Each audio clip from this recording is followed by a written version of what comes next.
Hello. Hello.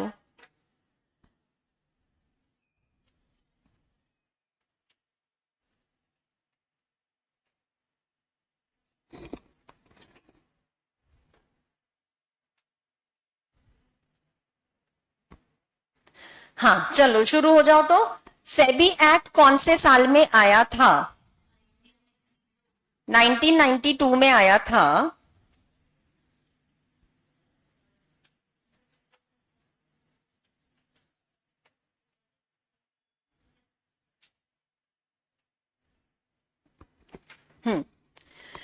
1992 में सेबी आया, उसके पहले तक सेबी था कि नहीं था? नहीं था, ऑब्वियसली आया 92 में है। सेबी का पूरा नाम क्या है? Securities and exchange board of India.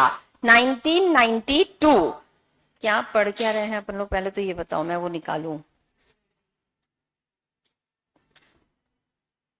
नहीं, इसमें नहीं है।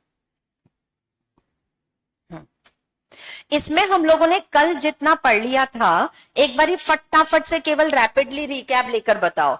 हमने कल पढ़ा था कि सेबी में होते हैं टोटल कितने मेंबर्स का बोर्ड? 9 नहीं बोलना है, 9 मेंबर्स का बोर्ड है। हमने पढ़ा था सेबी एक आर्टिफिशियल पर्सन है, बॉडी कॉर्पोरेट है। जैसे एक कंपनी का परपेचुअल सक्सेशन होता है, सेबी का भी है अपने आप में एक परपेचुअल सक्सेशन। लोग आए लोग जाए, चाहे मर भी जाए, सेबी को इससे कोई फर्क पड़ने वाला नहीं। सेबी जिंदा थी, जिंदा है और जिंदा रहेगी, हमेशा जिंदा रहेगी तब तक जब तक सेंट्रल गवर्नमेंट इसको खत्म ना करे। सेंट्रल गवर्नमेंट ने इसको बनाया है तो खत्म भी करेगी सेंट्रल गवर्नमेंट। सेबी को जब बनाया गया तो क्योंकि आर्टिफिशियल पर्सन की तरह बना है, तो जैसे कंपनी को चलाने वाले होते हैं बोर्ड ऑफ डायरेक्टर्स, सेबी को चलाने वाले कहलाते हैं सेबी के बोर्ड ऑफ मेंबर्स। इनको डायरेक्टर्स नहीं कहा जाता, इन्हें कहा जाता है बोर्ड ऑफ मेंबर्स। और सेबी में टोटल कितने मेंबर्स हैं? 9 मेंबर्स है, पढ़ा था कल। 9 मेंबर्स में कौन कौन लोग आते हैं? तो एक तो आ जाएगा सेबी का चेयरमैन, फिर इसके अलावा मिनिस्ट्री ऑफ फाइनेंस से आते हैं 2 मेंबर्स, टोटल हो गए अभी तक के 3। एक आएगा फ्रॉम आरबीआई, टोटल हो गए 4। और इसके अलावा 5 अदर मेंबर्स हैं जो किसी डिपार्टमेंट, मिनिस्ट्री या किसी अथॉरिटी की तरफ से होंगे, ऐसा जरूरी नहीं। मतलब ये 5 कोई भी हो सकते हैं। एक तो पक्का आरबीआई का होगा, 2 तो पक्के होंगे मिनिस्ट्री ऑफ फाइनेंस के, एक तो पक्का चेयरमैन है ही, और इसके अलावा होंगे सेबी में 5 अदर मेंबर्स। सेबी में हो गया। मुंह खोल के बोलना, जोर से बोलना जरूरी है, नहीं तो खड़ा करके पढ़वाऊंगी मैं फिर। सेबी के सारे मेंबर्स को कौन अपॉइंट करता है? सेंट्रल गवर्नमेंट ने तो सेबी को बनाया है, अपॉइंट भी वही करेगा। तो इनको, इनकी सैलरी कौन डिसाइड करेगा? यूनिफॉर्म और छुट्टियां कौन डिसाइड करेगा? खत्म बात। फिर आगे लिखा हुआ है कि ये सब लोग मिलजुल कर काम करेंगे, सेबी के परफॉर्म सारे काम जो सेबी को सौंपे हैं, कह रहे हैं ये बोर्ड वाले मिलके काम करेंगे। ये क्यों करेंगे? सेबी तो आर्टिफिशियल बॉडी है ना। हाँ, तो वो खुद काम थोड़ी ना करेगी, कोई तो करवाएगा, तो सारे काम करवाएंगे सेबी के बोर्ड ऑफ मेंबर्स। इनफैक्ट कल हम लोगों ने ये वाला पैराग्राफ भी पढ़ लिया था जहां लिखा है कि कोई अगर सेबी का मेंबर बनना चाहता है तो उसे होना चाहिए person of ability, integrity, standing, knowledge and experience. Ability, integrity, standing, knowledge and experience. और नॉलेज और एक्सपीरियंस भी चाहिए उन्हीं सारे सब्जेक्ट्स में जो सब्जेक्ट सिक्योरिटीज मार्केट में काम आते हैं। जैसे कि एक मिनट, सिक्योरिटी मार्केट में लॉ का तो कोई काम है? अच्छा, फाइनेंस का तो सिक्योरिटीज मार्केट में क्या ही काम पड़ता होगा, वहां तो लोग शेयर्स खरीदने बेचने का काम करते हैं ना। अच्छा, आगे देखना, इकोनॉमिक्स का भी काम तो डिमांड सप्लाई के हिसाब से रूल होता है। अकाउंटेंसी का तो कोई रोल पड़ता है, ऑब्वियसली शेयर्स खरीदे बेचे जा रहे हैं तो हिसाब किताब तो एडमिनिस्ट्रेशन लगेगा, मैनेजमेंट लगेगा। इसके अलावा अगर कल को सेंट्रल गवर्नमेंट कह दे कि इनके अलावा दूसरे किसी सब्जेक्ट का भी एक्सपर्ट चाहिए तो चाहिए। जिस भी सब्जेक्ट के लिए कह दे सेंट्रल गवर्नमेंट की ये व्यक्ति इस फील्ड का भी पढ़ा लिखा होना चाहिए, तो उसे उतना पढ़ा लिखा होना तो पड़ेगा। हो गया, खत्म हो गया। इतना बोलकर बताओ, उसे होना चाहिए पर्सन ऑफ एबिलिटी का मतलब होता है लायकी, तो वो लायक होगा या नालायक होगा? Very good. दूसरा होना चाहिए उसमें इंटीग्रिटी। इंटीग्रिटी मतलब ईमानदारी। तो क्या बेईमान लोग नहीं चलेंगे? बेईमानों को सेबी का मेंबर बनाएंगे। Very good. इसके अलावा इनको होना चाहिए पर्सन ऑफ स्टैंडिंग। स्टैंडिंग का मतलब था जिस व्यक्ति का मार्केट में नाम है, अच्छा या बुरा? अच्छा नाम होना चाहिए, वरना हम इसको सेबी का मेंबर बनने देंगे नहीं।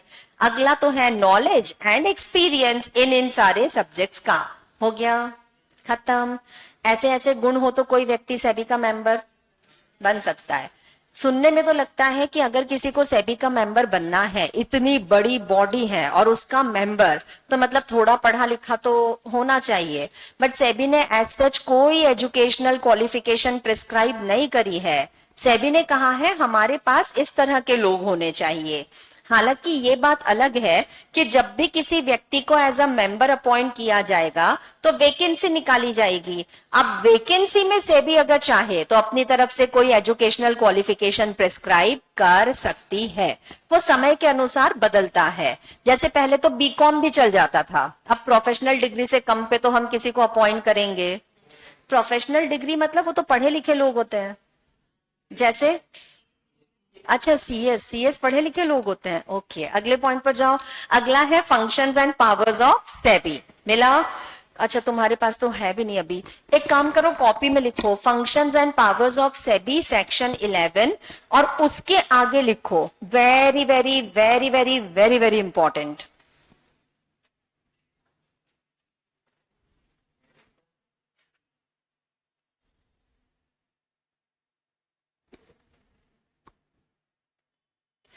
केवल इतनी हेडिंग लिख लो, functions and powers of SEBI, और उसको लिख दो very very very very very very important.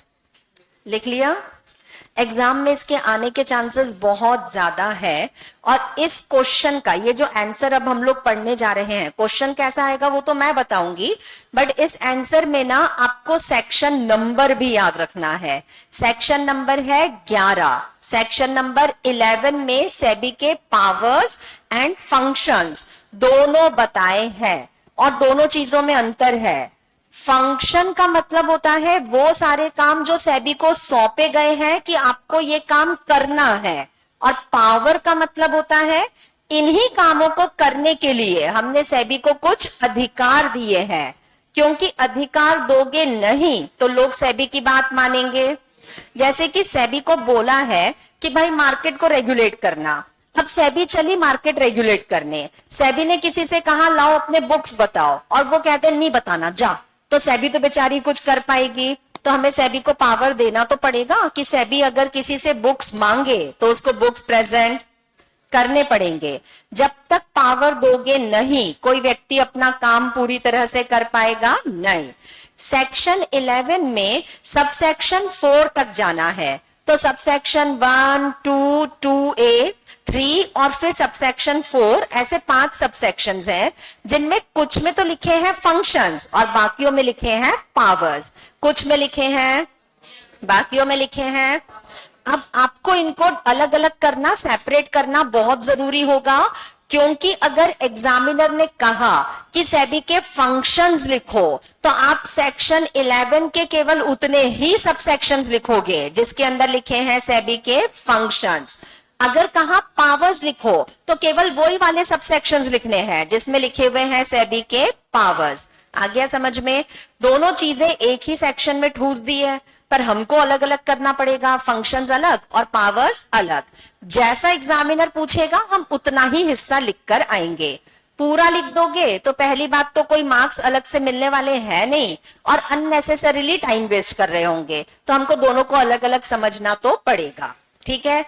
Section 11 के सबसेक्शन 1 एंड सबसेक्शन 2 में सेबी के फंक्शंस हैं। सेबी के ठीक है, सबसेक्शन 1 पर जाओ। कल पढ़ा था सेबी के ऑब्जेक्टिव, 3 ऑब्जेक्टिव्स पढ़े थे, उसमें एक में तो लिखा था, ये देखो ऊपर यहां पर लिखा हुआ है, सेबी के ये 3 ऑब्जेक्टिव्स हम लोगों ने पढ़े थे।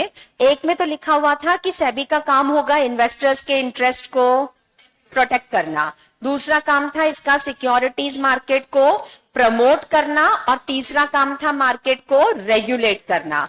प्रमोट करना मतलब मार्केट को गिरा देना, बढ़ाना, अच्छा, मार्केट को बढ़ावा देना। और रेगुलेट करने का मतलब क्या होता है? कंट्रोल में रखना।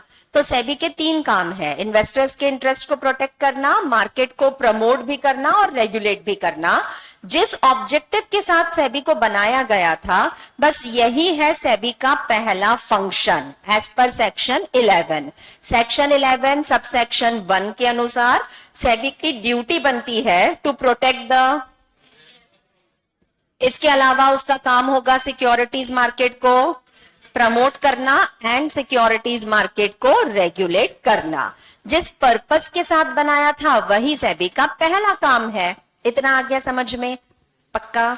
सेक्शन 11 सबसेक्शन 1 जनरल फंक्शंस लिखे हैं। सबसेक्शन 2 पर जाओ।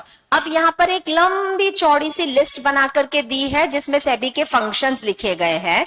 ज्यादा नहीं है, केवल ए से लेकर पी तक जाना है, ठीक है, इतनी सी लिस्ट दी है, केवल ए से लेकर पी तक सेबी के फंक्शंस लिखे हुए हैं। ABCDEFGH करते हुए पी तक पहुंचना है, ठीक है। ए पर जाओ, यहां लिखे हैं सेबी के कुछ स्पेसिफिक फंक्शंस। जनरली तो हमने पढ़ लिया, सेबी का काम है इन्वेस्टर्स के इंटरेस्ट को प्रोटेक्ट करना, मार्केट को रेगुलेट करना, प्रमोट करना, ये सेबी का जनरल फंक्शन है। अब उसी फंक्शन को पूरा करने के लिए सेबी स्पेसिफिकली क्या क्या काम कर रही है, वो सब बातें अब यहां पर डिटेल में दी गई है। कुछ टॉपिक्स ऐसे हैं जिनका रेफरेंस आगे आने वाला है, आने वाले चैप्टर्स में बहुत डिटेल में, और कुछ ऐसे हैं जो यहीं पढ़ के खत्म करने हैं, ये आगे कभी मिलेंगे नहीं। सेबी का पहला काम देखो, सेबी मार्केट को कैसे रेगुलेट करती है?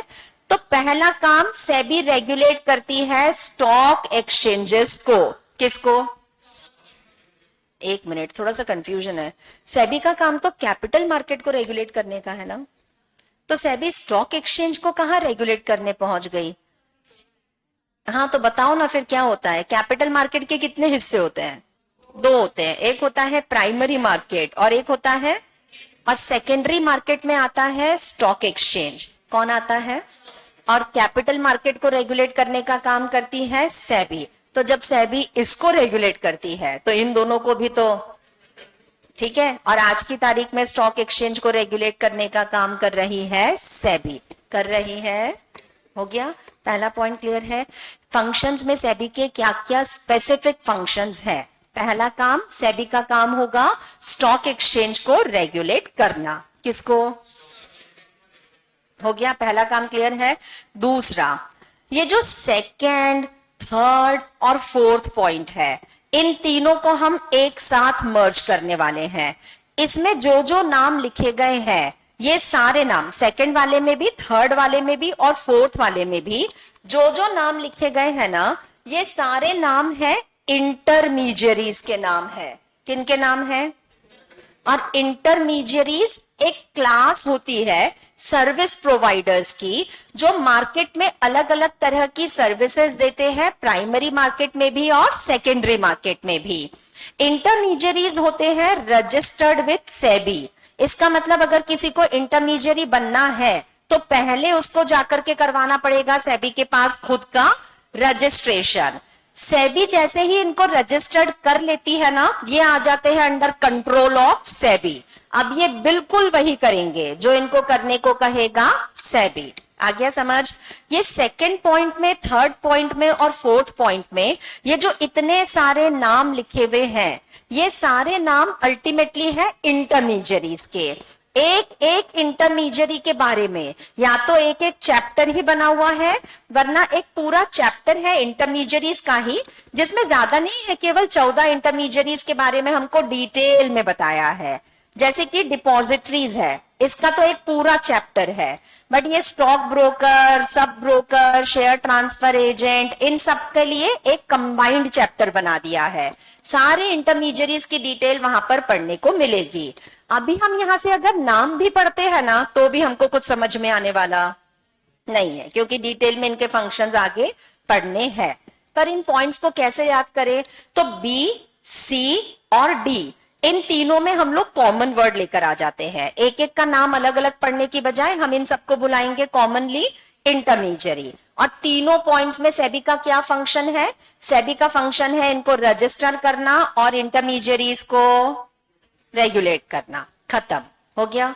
तो ए वाले पॉइंट में लिखा था सेबी का काम है स्टॉक एक्सचेंज को रेगुलेट करना। सेकंड, थर्ड और फोर्थ में लिखा है कि सेबी का काम है इंटरमीडियरीज को रेगुलेट भी करेगा और रजिस्टर्ड भी करेगा। आ गया समझ? इंटरमीडियरीज कौन से वाले, ये सब जिन जिन के नाम यहां पर लिखे हुए हैं, बी में भी है, सी में भी है और डी में भी है। सेकंड, थर्ड, फोर्थ, तीनों पॉइंट्स में जितने नाम हैं सब कहलाते हैं। ठीक है, आ गया समझ में? यश मैडम, खत्म करें, अगले पॉइंट पर जाओ। इसके बाद सेबी का चौथा काम है, सेबी का काम होगा सेल्फ रेगुलेटरी ऑर्गेनाइजेशंस को प्रमोट एंड रेगुलेट करना। सेल्फ रेगुलेटरी ऑर्गेनाइजेशंस को प्रमोट एंड रेगुलेट करना।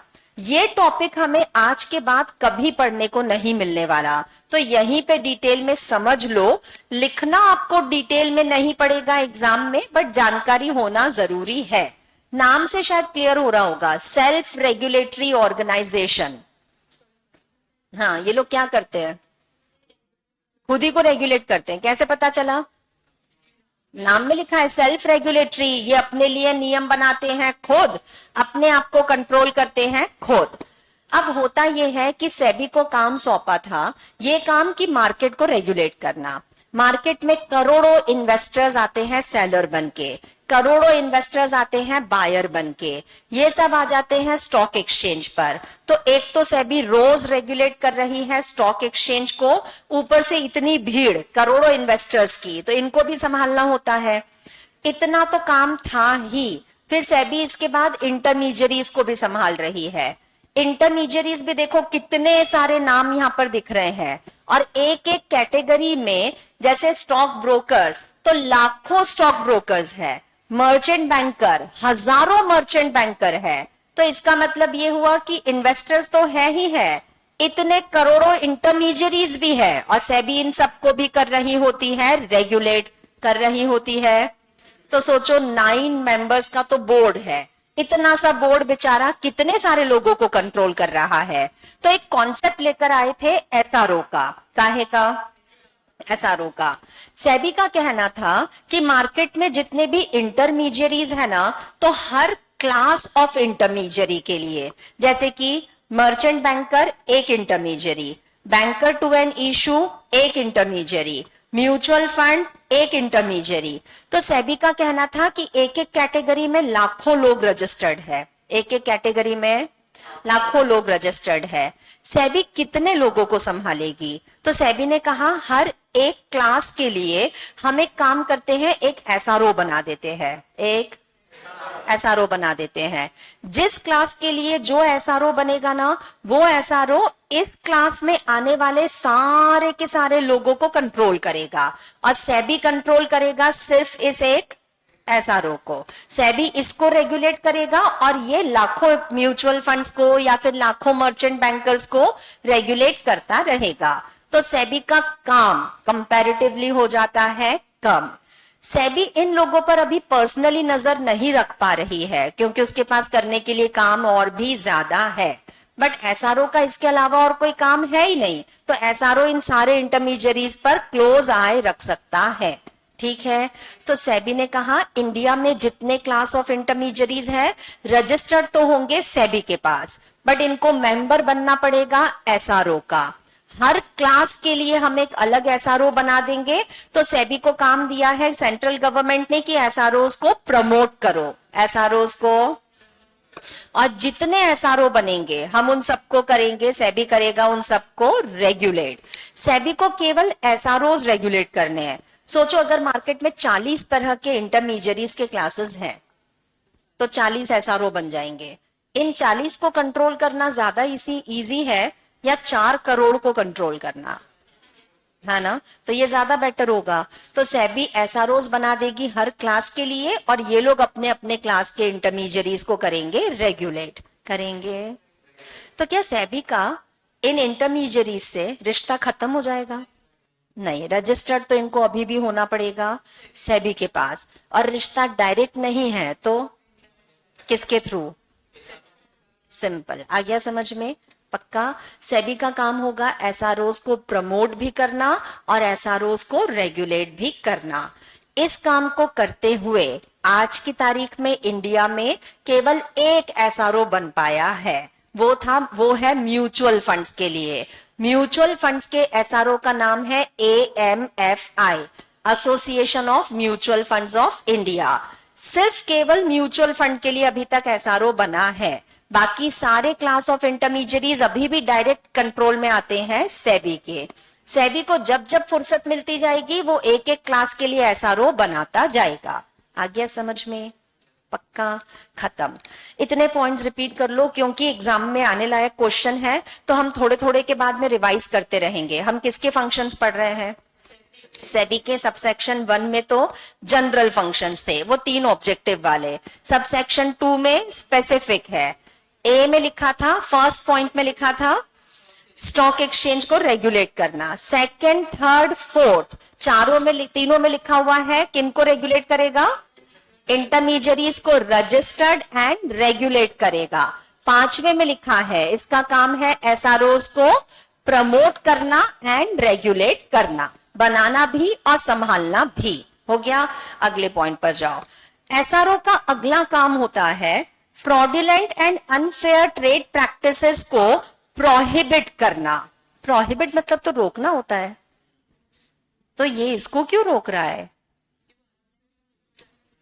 तो इसमें तो मजा आता है, हाँ सजा भी आती है। तो unfair and fraudulent trade practices को सेबी रोकेगा, प्रोहिबिट करेगा। सेबी का काम है अगर ऐसी कोई प्रैक्टिस के बारे में पता चले तो उसे तुरंत रोक करके उसके खिलाफ एक्शन लेना।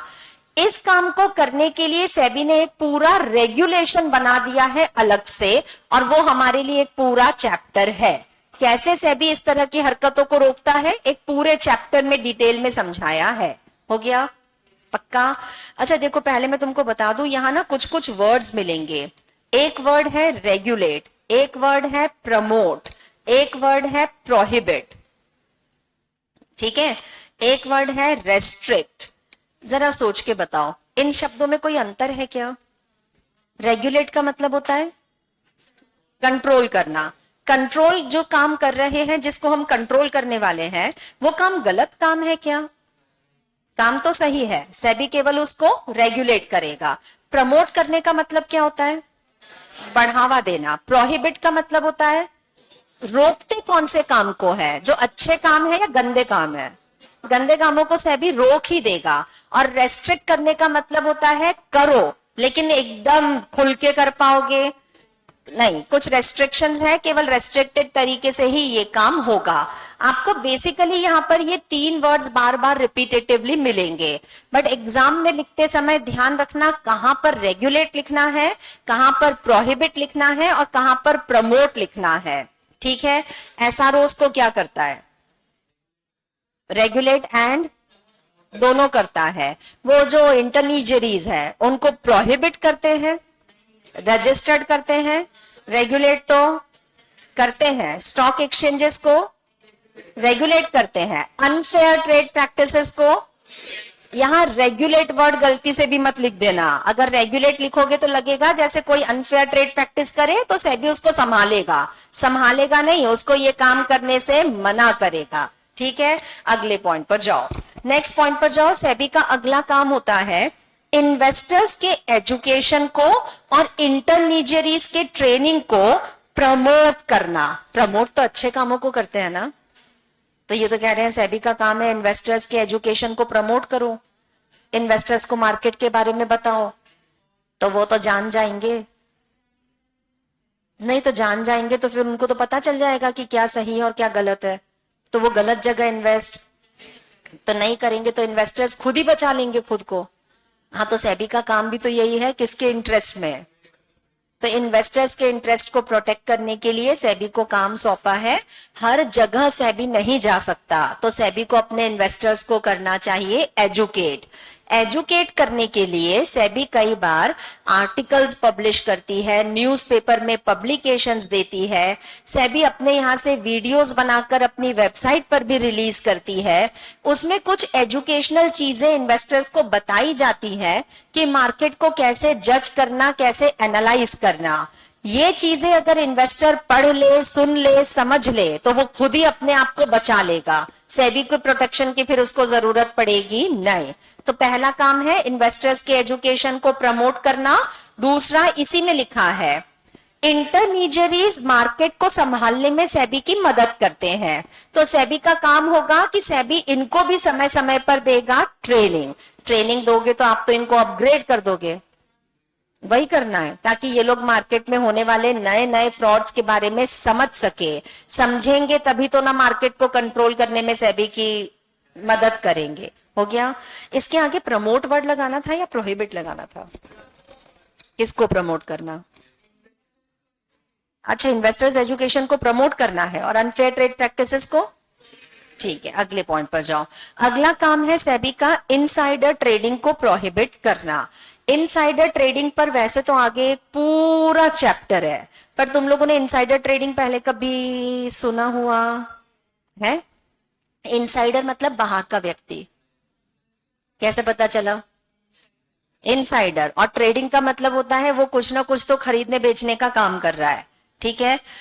लॉ कहता है कि सिर्फ इस वजह से कि आप किसी कंपनी के अंदर हो और आपको अंदर की खुफिया इंफॉर्मेशंस पहले मिल जाती है, तो इन इंफॉर्मेशंस का यूज करके आप खुद का प्रॉफिट करो और पब्लिक का नुकसान होता रहे।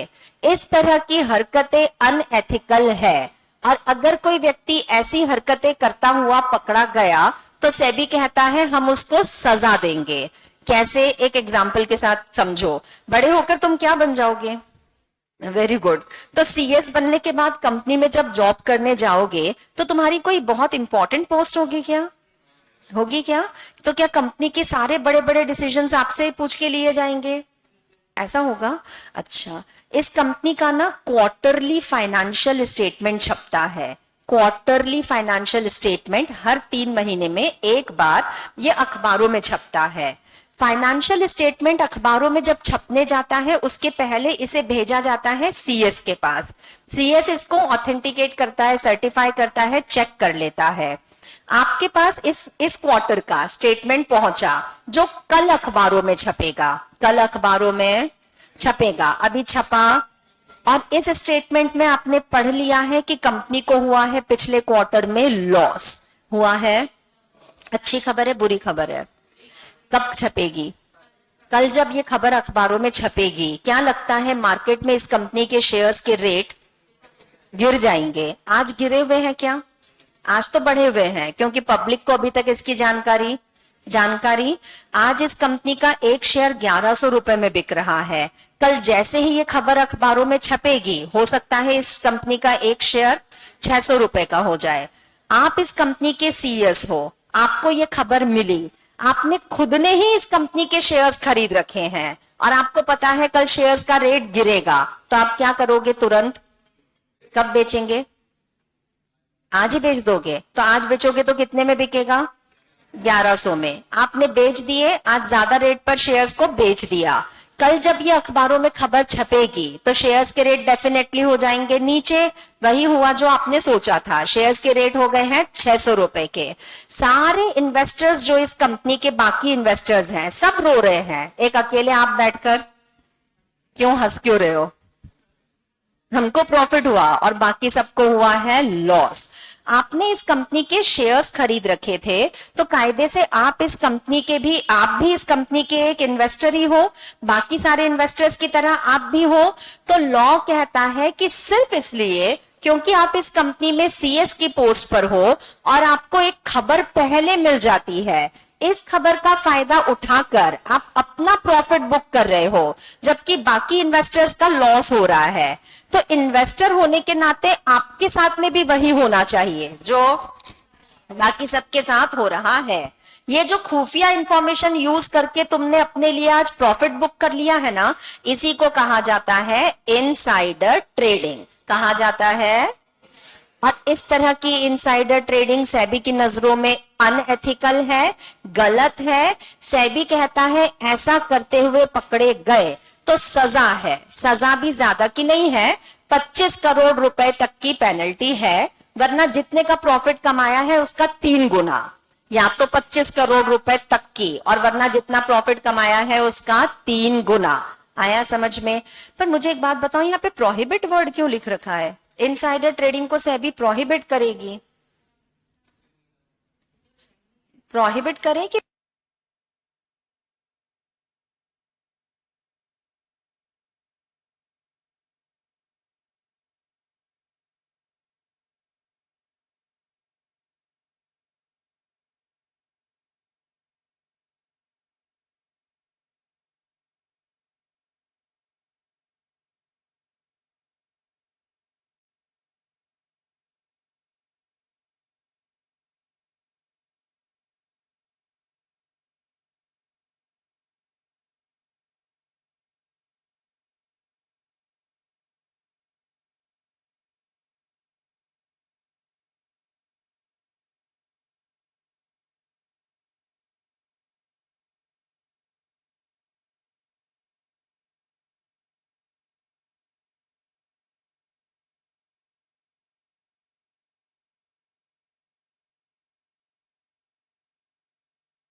आवाज आ रही है?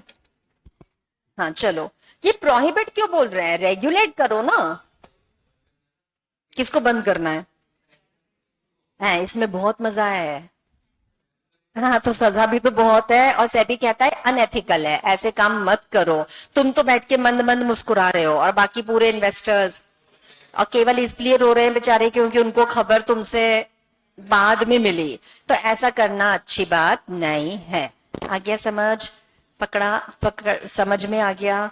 इनसाइडर ट्रेडिंग की सजा तब मिलती है जब आपकी हरकतें पकड़ में आती है। तो कब पकड़ में आती है वो इनसाइडर के रेगुलेशंस में डिटेल में लिखा है, एक पूरा चैप्टर है। सोचो इनसाइडर का इतना इंपॉर्टेंस है कि एक पूरा चैप्टर बना कर दिया है।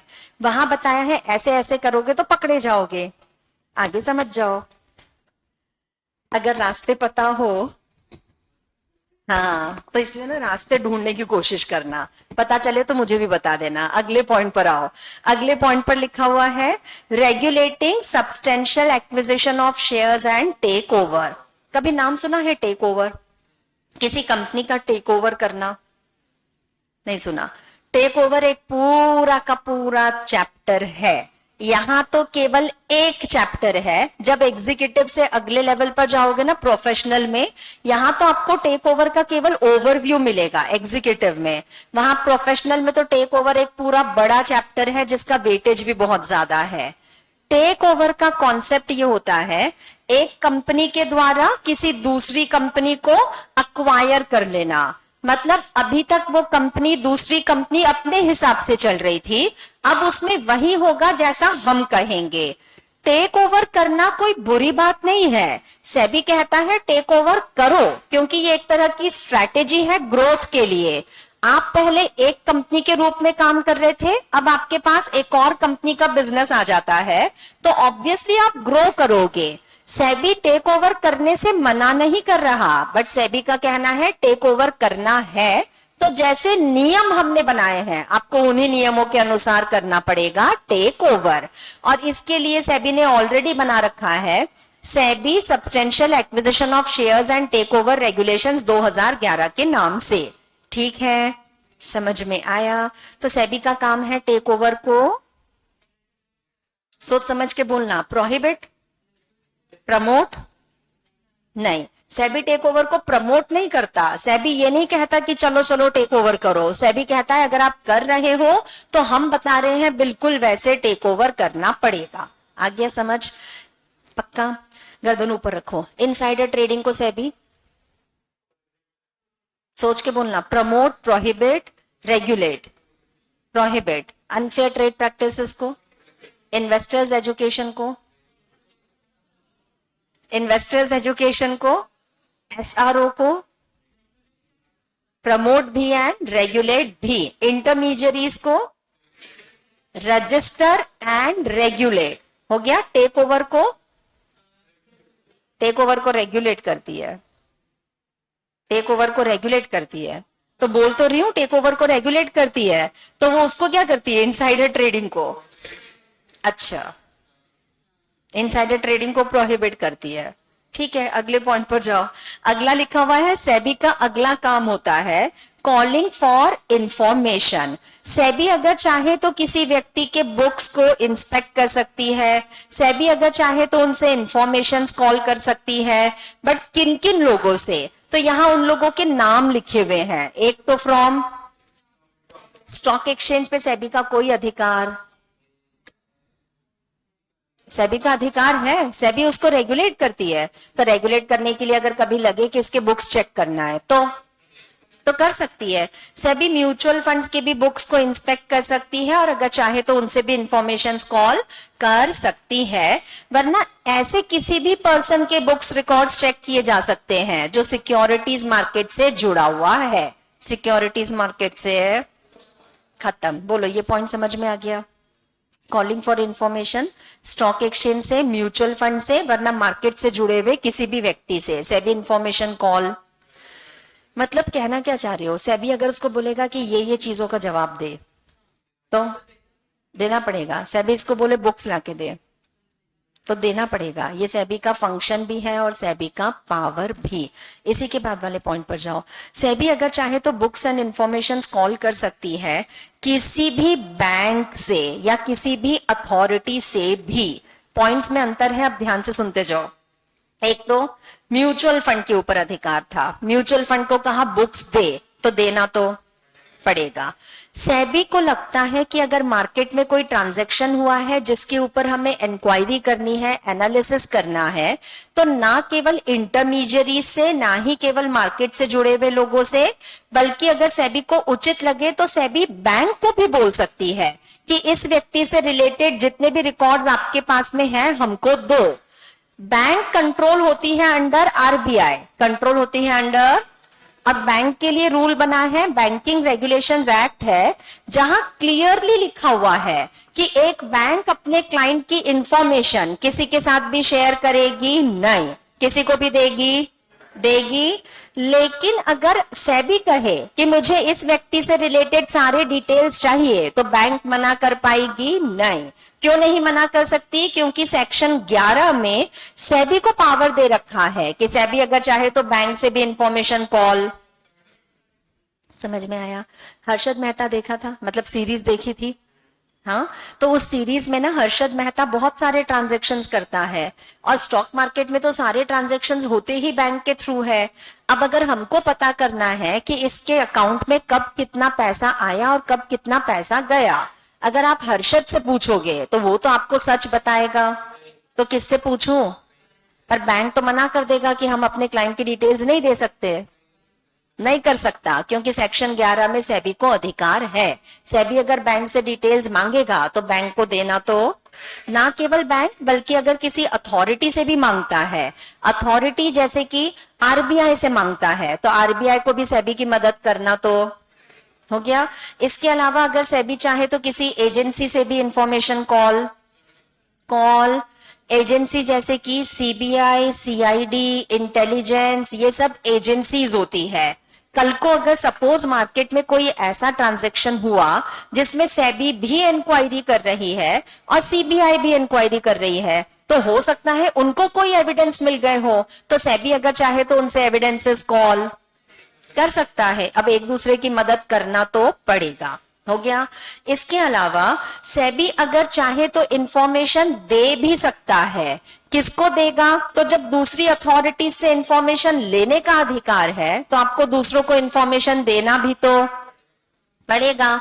लेकिन अगर सेबी किसी ऐसी अथॉरिटी को इंफॉर्मेशन शेयर कर रही है जो इंडिया की अथॉरिटी नहीं है, अगर किसी फॉरेन अथॉरिटी को सेबी कोई इंफॉर्मेशन देने वाली है तो यहां सेंट्रल गवर्नमेंट से पूछे बिना सेबी ये इंफॉर्मेशन शेयर करेगी नहीं। कहने का क्या मतलब हुआ?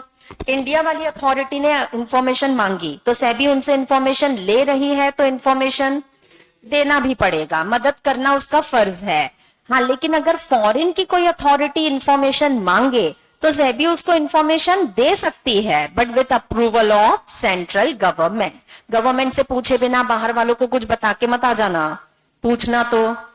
ठीक है, अब मुझे एक बात बताओ, क्लियरली लिखा है कि अगर सेबी इंफॉर्मेशन दे रही है किसी अथॉरिटी को जो है आउट ऑफ इंडिया के, वेरी गुड, तो ऐसी अथॉरिटी को इंफॉर्मेशन देने के लिए कह रहे हैं अप्रूवल लगेगी फ्रॉम, देने के लिए वहां से इंफॉर्मेशन लेकर आ रही है। नहीं, सेबी गवर्नमेंट से पूछ के लाएगी इंफॉर्मेशन, अपनी गवर्नमेंट से। तो अपनी गवर्नमेंट पूरी पंचायती में बिलीव करती है जो कबाड़ के लाना है सारी गॉसिप लेकर आ जाओ, बट अपनी बातें किसी को बताना तो ये एक तरफा चलेगा। अपनी बातें बताना हो तो पूछ के बताना, हाँ, लेकिन वहां से कुछ खबर ला रहे हो तो बिना पूछे लाओगे तो भी। आ गया समझ में? माल्या इंडिया में है क्या? माल्या वो भाग गया, बाहर चला गया। अब अगर माल्या के बारे में कोई खबर मिल रही हो तो क्या सेबी पहले सेंट्रल गवर्नमेंट को पूछे कि खबर लाऊं कि नहीं लाऊं? नहीं, पूछ लो, जो खबर मिल रही है लेकर आ जाओ, लाने में नहीं पूछना है। लेकिन आ गया समझ में? खत्म। अगले पॉइंट पर जाओ। कॉलिंग ऑफ इंफॉर्मेशन के देखो यहां पर आपको दो अलग अलग पॉइंट्स मिलेंगे।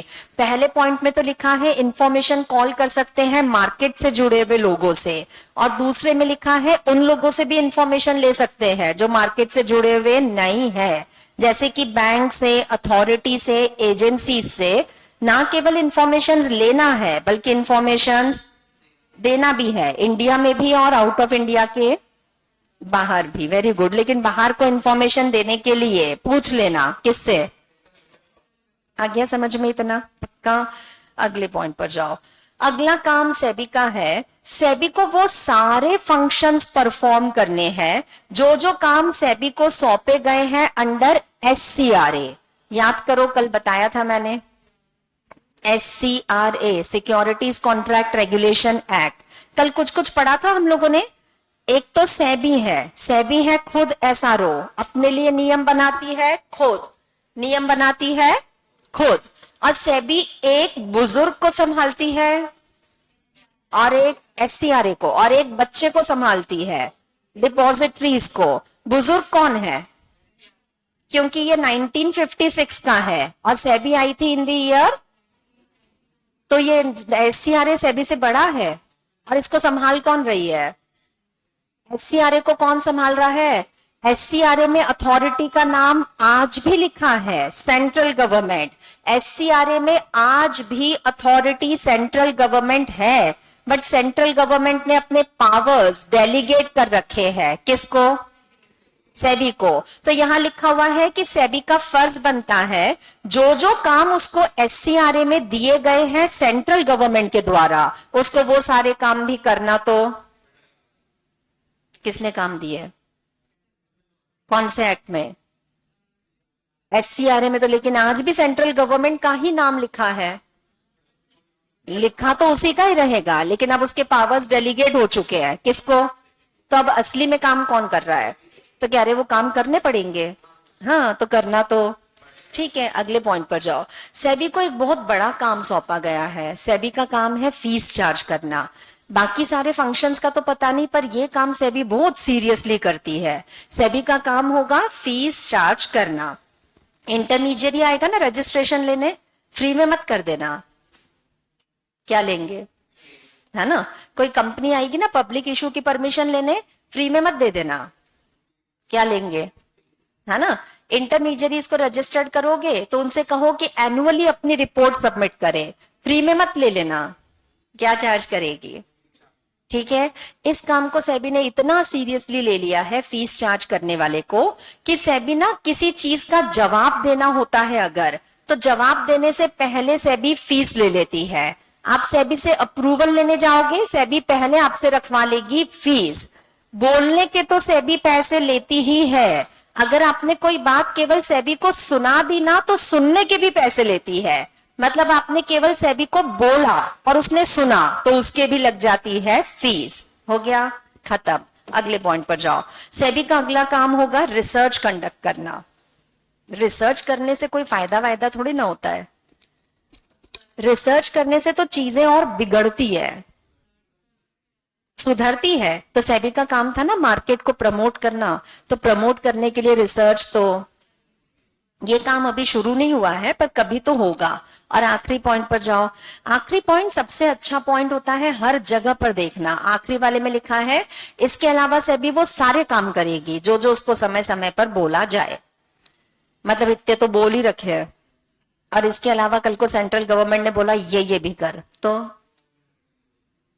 हो गया, खत्म। सेबी के सारे फंक्शंस खत्म है सबसेक्शन 2 के।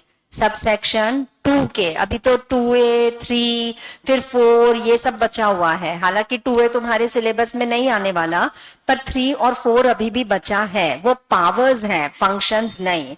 तुम लोगों का टाइम हो गया है क्या? अभी तो बचे है ना आधा घंटा, 12 मिनट तो बचे हैं ना, बस वही बुलवाना था। बोलो अब 12 मिनट तक बोलते रहो। किसके फंक्शंस हैं? सेक्शन नंबर 11 में फंक्शंस है कि पावर्स है? दोनों है। सब सेक्शन 1 में क्या था? जनरल या स्पेसिफिक फंक्शन? और सब सेक्शन 2 में था स्पेसिफिक फंक्शंस थे। स्पेसिफिक फंक्शंस को देखा जाए तो 3 कैटेगरीज में बांटना है, प्रमोट, प्रोहिबिट और रेगुलेट। ये 3 कैटेगरीज में सारे फंक्शंस बट जाते हैं। फिर इसके अलावा कुछ और अलग से फंक्शंस थे जैसे कॉलिंग फॉर इंफॉर्मेशन वगैरह। पहले इन 3 को निपटा लो, प्रमोट, प्रोहिबिट और रेगुलेट। स्टॉक एक्सचेंज को जल्दी जल्दी, स्टॉक एक्सचेंज को, इंटरमीडियरीज को रजिस्टर एंड रेगुलेट, एसआरओज को प्रमोट एंड रेगुलेट, पक्का। इनसाइडर ट्रेडिंग को प्रोहिबिट, अनफेयर ट्रेड प्रैक्टिसेस को प्रोहिबिट, टेक ओवर को प्रमोट। जिद करोगे? ठीक है, रेगुलेट करता है। टेक ओवर को करता है regulate. Calling of information, SEBI केवल इंफॉर्मेशन देता है या मांग भी सकता है? किससे इंफॉर्मेशन मांग सकता है? तो 2 कैटेगरीज, एक तो मार्केट के अंदर अंदर के और एक मार्केट के बाहर। अंदर अंदर में कौन आ रहे थे? Intermediary, stock exchange, mutual fund या मार्केट से जुड़ा हुआ कोई भी व्यक्ति, उससे इंफॉर्मेशन मांग सकता है सेबी। बाहर के लोग जैसे कि बैंक, अथॉरिटीज, एजेंसीज। इंडिया वाली अथॉरिटीज या आउट ऑफ इंडिया वाली भी चलेंगी? चलेगी, लेकिन बाहर वालों को इंफॉर्मेशन देना है। पूछे बिना मत देकर आ जाना, पूछ के इंफॉर्मेशन देना है। बैंक से तो कोई इंफॉर्मेशन कॉल कर पाएंगे? नहीं, बैंक तो भगा ही देगा। बैंक बोलेगा हम अपने क्लाइंट की इंफॉर्मेशन किसी को नहीं देते। देना तो मांगने वाली कौन है? हाँ, तो फिर जवाब देना तो पड़ेगा। हो गया। इसके अलावा सेबी के कुछ और भी फंक्शंस थे, जैसे कि सेबी फीस चार्ज करेगी फीस चार्ज करेगी, सुनने के या बोलने के? दोनों के फीस ले लेगी। रिसर्च तो सेबी करेगी, अभी तक तो नहीं कर रही है, कभी तो करेगी। और इसके अलावा कौन से वाले पावर्स जो उसको डेलीगेट किए थे? हाँ, किसने? सेंट्रल गवर्नमेंट ने कौन से एक्ट में डेलीगेट किए थे? SCRA में। वो वाले फंक्शंस भी परफॉर्म करना है। और लास्ट पॉइंट सबसे अच्छा, इतना तो करना ही है, इसके अलावा जो फंक्शंस बोल दे वो भी करना तो पड़ेगा। हो गया। अब पहुंचो सबसेक्शन 3 पर। सेक्शन 11 का सबसेक्शन 3 सेबी के फंक्शंस नहीं बल्कि सेबी के पावर्स बताता है। सेबी के पावर्स। सेबी के पावर्स को यहां से याद करना बहुत आसान है, बट एक बात ध्यान रहे कि जो पावर्स हम लोग अभी पढ़ रहे हैं यहां डिटेल में पढ़ने वाले हैं। आगे ये और 4 बार रिपीट होगा, सेम टॉपिक 4 बार अलग अलग जगह रिपीट होगा, हर बार वापस रुककर इतना डिटेल में पढ़ेंगे नहीं। सेबी के पास पावर्स हैं, बिल्कुल वो वाले पावर्स हैं जो पावर्स होते हैं सिविल कोड के पास। जो पावर्स होते हैं सिविल कोड के पास तो पावर है, वो तो कोर्ट है, तो कोर्ट तो किसी को समन दे सकता है, तो सेबी को भी पावर है। सेबी अगर चाहे तो किसी को समन, कोर्ट तो किसी व्यक्ति को बोल सकता है कि पर्सनली प्रेजेंट होना हमारे सामने, तो सेबी को भी सिविल कोड का ही पावर है, वो भी अगर चाहे तो किसी व्यक्ति को पर्सनली प्रेजेंट होने का ऑर्डर। ठीक है, कोर्ट में ना वो गीता पे हाथ रख के कसम खिला के सच उगलवा लेते हैं, तो सेबी के पास में भी गीता की एक कॉपी है, वो भी अगर चाहे तो ये सब कर सकता है। वो एग्जामिन ऑन ओथ कर सकता है, समन दे सकता है, विटनेसेस ले सकता है, पर्सनली प्रेजेंट होने को बोल सकता है। जैसे कोर्ट किसी व्यक्ति के बुक्स, डॉक्यूमेंट्स, रजिस्टर्स चेक कर सकता है, सेबी को भी अधिकार है। सेबी कोर्ट नहीं है, बट सेबी को पावर सारे दिए गए हैं। कौन से वाले कोर्ट के? आ गया समझ में? यश मैडम, तो जो काम सिविल कोड करता है, हाँ जरा पढ़ना यहाँ पे पहले पॉइंट पे तो लिखा है कि सेबी किसी को बुक्स प्रेजेंट करने को बोल सकता है, ये तो कोर्ट करता है। अच्छा, दूसरे पे लिखा है सेबी किसी को समन दे सकता है, समन तो कोर्ट से आता है। अच्छा, आगे लिखा है सेबी किसी को बोल सकता है पर्सनली प्रेजेंट हो हमारे सामने, ऐसा तो कोर्ट करती है। अच्छा, आगे लिखा हुआ है सेबी अगर चाहे तो किसी को कसम खिलवा के उसको एग्जामिन भी कर सकता है, पर सेबी भी कर सकता है, तो वो तो गीता की कॉपी तो वहां है ना कोर्ट में, एक कॉपी यहाँ पे भी है, तो वहां से यहाँ पे भी कसम खिलवा के सारी सच्चाई। वेरी गुड, अगले पॉइंट पर जाओ। सेबी यहाँ पे लिखा है कि सेबी इंस्पेक्शन कर सकता है बुक्स, रजिस्टर्स वगैरह का, हाँ तो ये तो कोर्ट भी करता है। अगले पॉइंट पर जाओ। सेबी चाहे तो देखो बुक्स इंस्पेक्शन किसके कर सकता है, एक तो सेक्शन 12 में आने वाले लोग, सेक्शन 12 में आते हैं इंटरमीडियरीज। सेबी का इंटरमीडियरीज पे तो कोई अधिकार है, ये इंटरमीडियरीज किसके पास रजिस्टर्ड है, तो सेबी अगर चाहे तो इनके बुक्स इंस्पेक्ट। ठीक है, अगले पॉइंट पर जाओ। इसके अलावा सेबी अगर चाहे तो किसी लिस्टेड कंपनी के भी बुक्स को इंस्पेक्ट। लिस्टेड कंपनी मार्केट में आती ही है किसकी परमिशन से, तो सेबी चाहे तो इनके भी बुक्स को इंस्पेक्ट कर सकता है। ना केवल लिस्टेड कंपनी के, बल्कि ऐसी कंपनीज के जो प्रपोज टू बी लिस्टेड है। प्रपोज टू बी लिस्टेड मतलब जो अभी तक लिस्टेड हुई, तो लिस्टेड कंपनी और propose to be listed company में अंतर है क्या? लिस्टेड तो हो चुकी बहू है, और प्रपोज टू बी लिस्टेड मतलब होने वाली बहू है, तो सेबी चाहे तो दोनों के बुक्स को इंस्पेक्ट कर सकता है। आ गया समझ में? अगले पॉइंट पर जाओ। अगला है सेबी अगर चाहे तो विटनेसेस वगैरह या डॉक्यूमेंट्स वगैरह को भी एग्जामिन, जैसे कोर्ट कहता है ना कि गवाहों को बुलाओ, तो सेबी भी अगर चाहे तो। वेरी गुड, अगले पॉइंट पर जाओ। ये खत्म हो गया section 3, I mean subsection 3। Section 11 subsection 3 powers से रिलेटेड है। सेबी को पावर्स दिए गए हैं सिविल कोड के। किसके? जो काम सिविल कोड कर सकता है वही सारे काम सेबी को भी करना अलाउड है।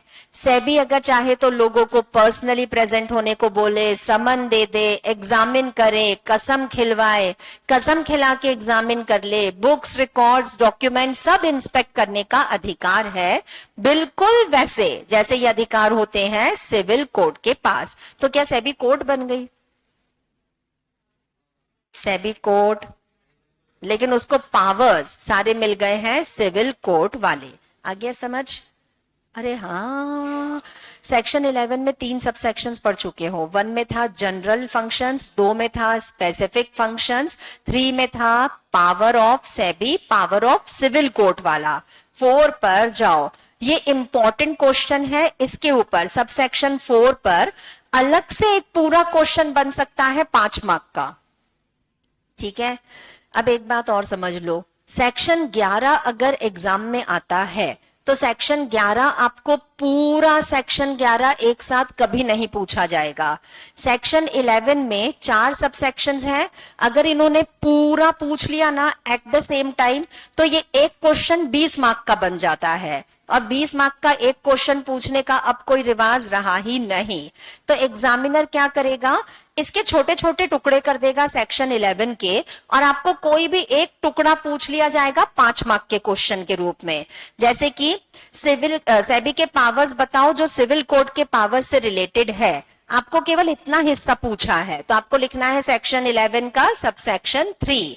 वरना आपसे पूछा जाएगा सेबी के स्पेसिफिक फंक्शंस बताओ relating to promotion, regulation and prohibition, तो आपको लिखना है सेक्शन 11 का सबसेक्शन 2, 11 का 2, बाकी कुछ लिखने की जरूरत नहीं।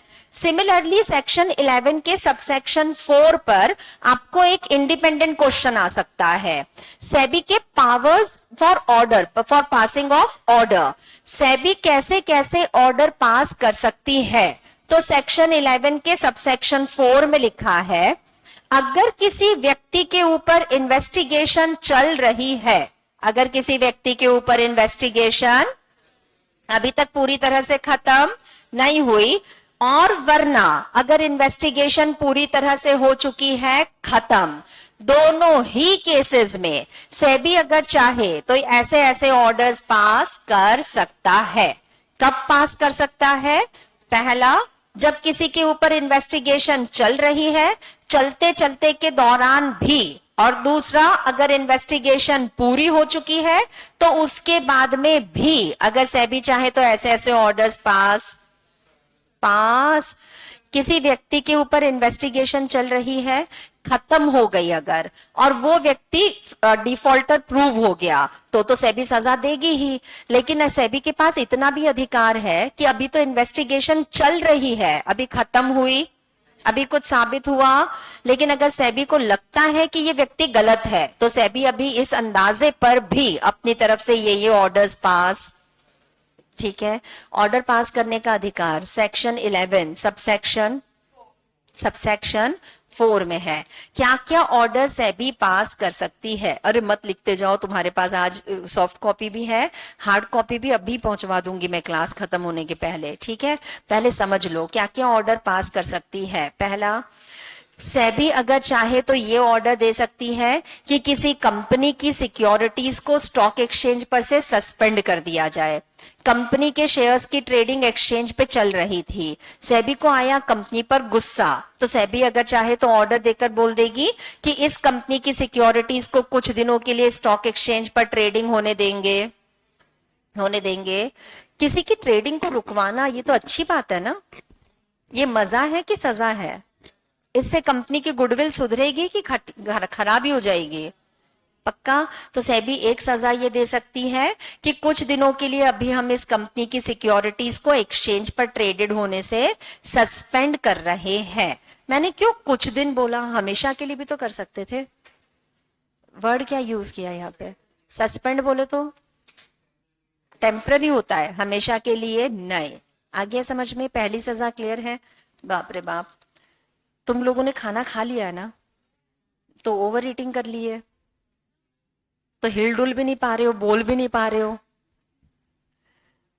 पहला पॉइंट समझ में आ गया है? ज्यादा खाया है? पहला पॉइंट समझ में आ गया है? सेबी सजा वजा तो दे पाएगी? कर लो, डिसाइड कर लो खुद में ही, सेबी सजा वजा तो दे पाएगी? सजा दे सकती है सेबी सेक्शन 12 के सबसेक्शन, शाबाश, सेक्शन 12 के सबसेक्शन 4 में, 11 के सबसेक्शन 4 में, नहीं, हाँ, 11 के 4 में सेबी सजा दे सकती है, पर इन्वेस्टिगेशन खत्म हो जाने के, अरे बावलो तुम लोग होश में हो, इन्वेस्टिगेशन चल रही है तब भी सजा दे सकती है, और इन्वेस्टिगेशन खत्म होने के बाद भी जितनी गलतियां कर सकते थे सब एक साथ कर डालो। सेक्शन सबसेक्शन किसका पावर? काहे इतना सोच के बोल रहे हो? काहे का पावर? सजा देने, ऑर्डर देने का, क्या देने का? ये भी इन्वेस्टिगेशन खत्म होने के दौरान भी कर सकती हैं और उसके बाद में भी। पहले इन्वेस्टिगेशन खत्म तो होने दो। नहीं, उसके पेंडेंसी के दौरान भी सेबी अगर चाहे तो सजा, ठीक है, पहली सजा, पहला ऑर्डर, सेबी किसी कंपनी के सिक्योरिटीज को कहां से सस्पेंड, इसमें कोई फर्क पड़ने वाला कैसे पड़ेगा? अब इसकी ट्रेडिंग हो पाएगी? ये सजा है कि मजा है? हो गया। दूसरे ऑर्डर पर जाओ। सेबी अगर चाहे तो किसी व्यक्ति को ये ऑर्डर दे सकती है कि वो व्यक्ति अब कुछ दिनों तक सिक्योरिटीज मार्केट को एक्सेस करेगा नहीं। मतलब किसी को मना कर दिया कि कुछ दिनों तक अब मार्केट में दिखना भी मत, मतलब अब वो कोई ट्रेडिंग कर पाएगा ना, कोई शेयर्स मार्केट से खरीदेगा ना कोई शेयर्स मार्केट में बेचेगा। आई बात समझ? ये किसको सजा मिल रही है? सेबी ने किसी पर्सन को ना कह दिया है कि आप कुछ दिनों तक अभी स्टॉक मार्केट में कोई ट्रेडिंग करोगे नहीं। तो जिसको मना किया है वो इंडिविजुअल होगा, कोई भी पर्सन हो सकता है, और उसको ये सजा दी जा रही है। कभी नाम सुना है अंबानी? बड़ा वाला कौन है? अंबानी, मुकेश, अच्छा मुकेश अंबानी है ना। तो ये मुकेश अंबानी को भी इस तरह का एक ऑर्डर दिया गया है। उसे स्टॉक मार्केट में एंटर करने से कुछ सालों तक मना किया गया था। इनकी कंपनी में कुछ इरेगुलरिटीज पाई गई थी, जिनके चलते सेबी ने ऑर्डर दिया था कि मुकेश अंबानी को भी हम रेस्ट्रिक्ट कर रहे हैं, वो कुछ सालों तक स्टॉक मार्केट में ट्रेडिंग कर पाएगा नहीं। ऐसा नहीं कि कंपनी को रेस्ट्रिक्ट कर दिया है, रिलायंस के शेयर्स तो चलते रहेंगे, रेस्ट्रिक्ट मुकेश को किया था। तो उसने अगर कोई शेयर्स किसी कंपनी के खरीद रखे हैं तो ना तो वो उन शेयर्स को बेच पाएगा और ना ही ऑर्डर के बाद मार्केट से जाकर किसी दूसरी कंपनी के शेयर्स को खरीद पाएगा। ये रेस्ट्रिक्शन हालांकि कुछ ही समय के लिए था, कुछ 2 साल के ड्यूरेशन के लिए रेस्ट्रिक्ट किया था। देखते देखते निकल गए, फिर मुकेश वापस एक्टिव हो गया। कहां पर हो गया? पर ऐसे किसी व्यक्ति को रोका। आ गया समझ में? पक्का? ठीक है। अभी थर्ड पॉइंट और है, लेकिन इसको मैं अभी स्टार्ट नहीं कर रही हूं तुम्हारी हालत देखते हुए। थर्ड पॉइंट से हम लोग लेंगे अब कल। लेकिन अब आज कहां तक का पढ़ के आओगे? हाँ, वेरी गुड। यहां तक का मतलब कहां से? नहीं तो पता चला तुमने 4 से पढ़ना शुरू किया और यहां तक का पढ़ के आ गए। कहां से पढ़ोगे? सेक्शन 11, सब सेक्शन 1 से लेकर यहां तक का पूरा याद करके आना है। हो जाएगा? 2 का एक एक पॉइंट ध्यान से पढ़ना, एक ग्रुपिज्म कर लेना, 3-4 पॉइंट्स अलग अलग बना लेना ऐसे टेबुलर फॉर्म में। एक में लिखना रेगुलेट, एक में लिखना प्रोहिबिट, एक में लिखना प्रमोट। ठीक है? 3 कॉलम्स अगर बना लोगे ना तो तुम उसके अंदर केवल आपको नाम, जैसे प्रोहिबिट में लिखना है insider trading, unfair trade practices, regulate में लिखना है इंटरमीडियरीज, रेगुलेट में लिखना है SAST मतलब टेक ओवर, और प्रमोट वगैरह में आएगा investors education, training of intermediary. अगर ऐसे 3 कॉलम्स बना लोगे ना तो आपको ये इतना लंबा नहीं पढ़ना पड़ेगा, छोटे से टेबल में ही खत्म हो जाएगा। ठीक है? आ गया समझ में? पक्का? चलो बाकी हम लोग लेंगे अब कल। वेलकम।